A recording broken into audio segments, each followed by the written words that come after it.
Gracias, señor presidente, con mis saludos a la directora de la UASP y al gerente de la empresa de acueducto. Bueno, rápidamente, varios temas. Primero, un comentario sobre la rebaja de tarifas, que tanto está cacareando tanto el gobierno de Juan Manuel Santos como el gobierno de Enrique Peñalosa.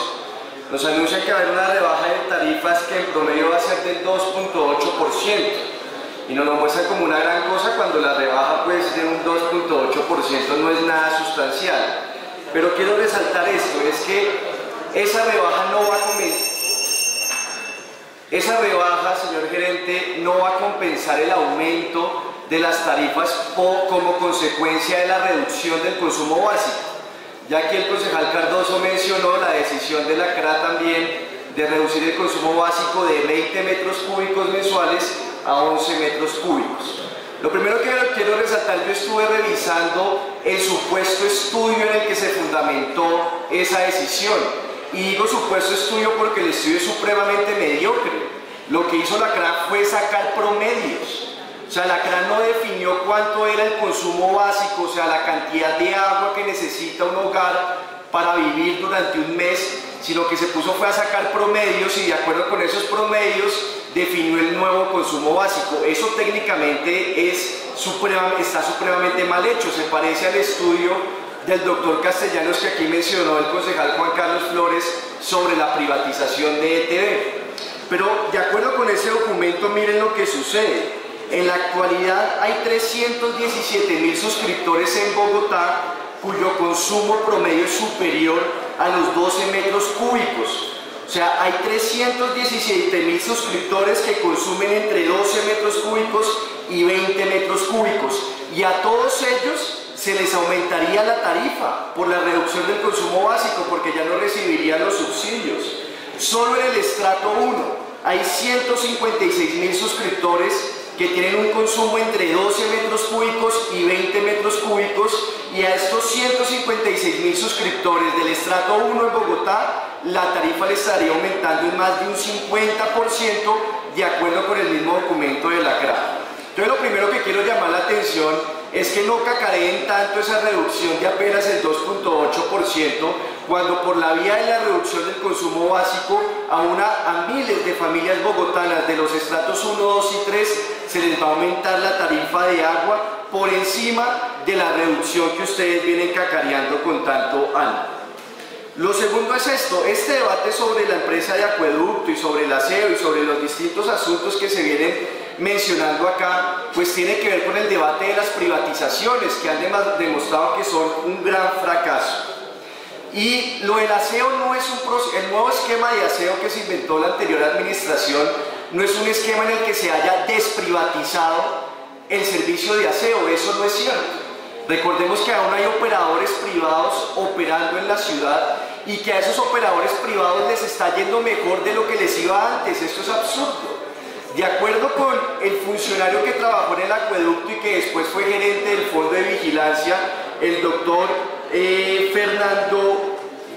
Fernando Arbeláez, los operadores privados antes estaban recibiendo alrededor de 2.900 millones de pesos mensuales y con el nuevo esquema que supuestamente es público están recibiendo 3.700 millones de pesos. O sea, les está yendo mejor a esos operadores privados hoy de lo que les iba antes.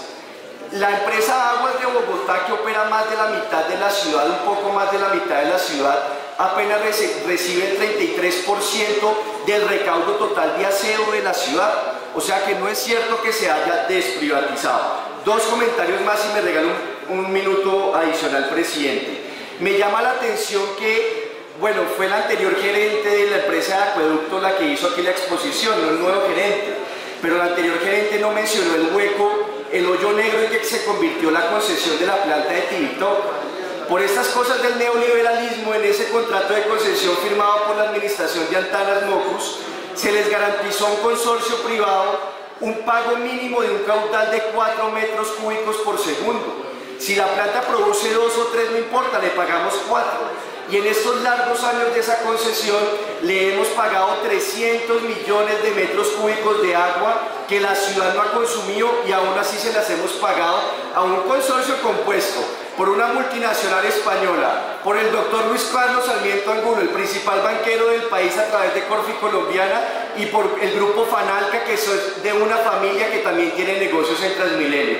300 millones de metros cúbicos de agua que no hemos consumido y sí le remuneramos a ese consorcio privado, y el contrato vence el próximo año, señor gerente.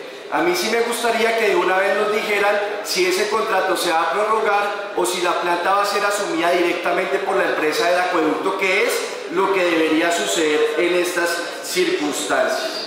Sobre Doña Juana y el tema de recicladores, dos comentarios y termino rápidamente, señor presidente. Pues la Contraloría en diciembre de 2014, señora directora, se pronunció sobre esto y dijo, eso está a punto de colapsar. Dijo, inminente riesgo de colapso, porque explicó cómo estas políticas de optimización no son suficientes para mejorar la capacidad que tiene el relleno Doña Juana. O sea, que hablemos de capacidad hasta el 2022, yo me sumo a los concejales que han cuestionado eso, y que por favor nos indiquen exactamente cuánto es la vida útil, pero esto también está atravesado por el tema de la privatización. Es inaceptable que ese consorcio privado no cumpla con el contrato, y yo de nuevo llamo a que se tomen acciones jurídicas. Pero miren la diferencia en el tratamiento entre el incumplimiento de un operador privado en Doña Juana y los recicladores.